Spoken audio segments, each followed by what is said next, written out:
house over there. Go.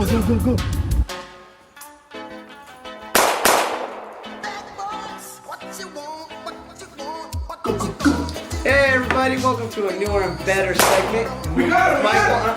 Oh no! I got you now. What I do this time?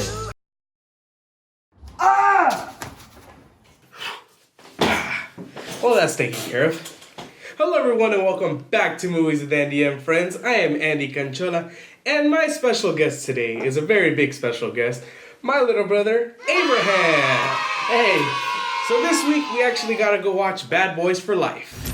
Who wants to kill you? I don't trust a person that don't want to kill him. Hell, put my name up there. Thanks a lot. We got it, Marcus. We appreciate it. Bad Boys for Life brings back Will Smith and Martin Lawrence as Detective Mike Lowry and Marcus Bennett. So, this one is 15 years after Bad Boys 2. This one's a little different than the originals because this one wasn't directed by Michael Bay, actually. But there's a really cool cameo in this movie, and I really enjoyed it. And there's actually other cameos that I really enjoyed. And I've actually seen Bad Boys 1 and 2. My brother's seen Bad Boys 2, but it's been a while, so you don't really remember, right? No, I actually don't. So, there was a couple things that I feel like you do need to watch Bad Boys 2, because there's a couple little inside jokes, and if you want to understand it more, I feel like you need to watch Bad Boys 2. But it's not too many, right? Because you didn't have to watch them. No. It's been a long time since I've watched it, so I didn't have trouble. And what did you think about the movie? The movie was great. Very funny. A lot of action. It was pretty good. I really liked it. Yeah, same. Actually, I feel like this one was a lot more funnier than the other ones. This one had more comedy, but it didn't feel too forced. I feel like with a lot of these movies, especially the action comedies, they feel really forced. They're really trying to make these jokes, but I feel like the laughter was actually really good. There was a couple parts that we were cracking up at, not just us, but the whole audience, which I thought was great. And it's funny, Will Smith isn't the most funniest character in this movie. It's Martin Lawrence, and this actually brought him back out of retirement. And I think he made a good choice of coming back with this movie because I really enjoyed it. I feel like the jokes were like pretty modern. Like yeah, actually modern. Like they made like pretty modern jokes and like, you know. And they made jokes of them being older, which I feel like that's what a lot of people made jokes of outside of Bad Boys. That how are two old guys gonna take on like the new criminals? And I think they did a really good job with it. And they actually tried to bring in younger cops with Vanessa Hudgens, Charles Melton, and I don't know the other guys, but they did a good job with that. And I thought it was a good combination of old humor with new humor because there's still some... But honestly, this movie is really serious in the beginning. There's like a lot of... There's some parts that I didn't expect that were even going to happen. And a lot of times you can expect things, but not with this one. This one was actually like...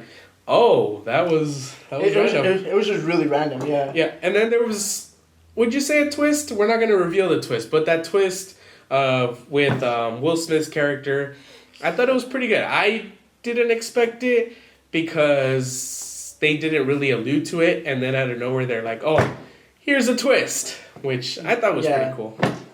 So, Abraham, out of 5 Andys, how many do you give it? Ooh, I feel like it was a really good movie, but it didn't go all the way to 5 Andys, but I think I would give it I want to say 3.5 Andys, but I think it deserves a 4. 4 Andys, okay. That was pretty good. Is there a reason why? Honestly, no. I mean, I just feel like it was a really good movie, to be honest with you. Okay. And what am I going to give it? I am going to give it 4 Andys, exactly like yours. So I make sure I don't know what he's going to tell me. So I'm actually surprised when he does tell me the Andys. So I gave it 4 Andys because it is really good. There is good comedy. There is good action. But I feel like they relied on CGI too much. There was a lot of moments where you could tell it was green screen. And the firing, there was at one point you could tell that they didn't really put in a good time for the flash, which I thought there was... And there was times where Will Smith's character was doing some action stuff, and you could tell it wasn't him. I'm sorry, but you couldn't. So I'm going to dock points for that because with all the technology we have now, you can make action scenes look a lot better. So that's why I'm giving it a 4. Still a really good movie. Still really highly recommended if you liked 1 and 2. So if you'll like this one. And yeah, so please like, share, and subscribe. Please watch last week's video with Michael. You saw him in the beginning. We kicked him out of here. Yep. And we did the review for 1917. So, Abraham, any last words? Just keep watching the show. Like, share, and subscribe. Thanks, Abraham. See? It's not that hard. Just like right there. Share somewhere over there. And just comment down there and tell us what you think. Did you watch Bad Boys already? Are you going to watch it? Do you even plan on watching it? And anyways, thank you very much, everybody. Appreciate it. Bye. Michael's not coming back. Michael had a Michael. This is why he's not coming back. This is why we kicked him out. This is why he's leaving. Bye. What, Michael? What, Michael? I give it 4 Andes. No one cares. Michael, get out of here.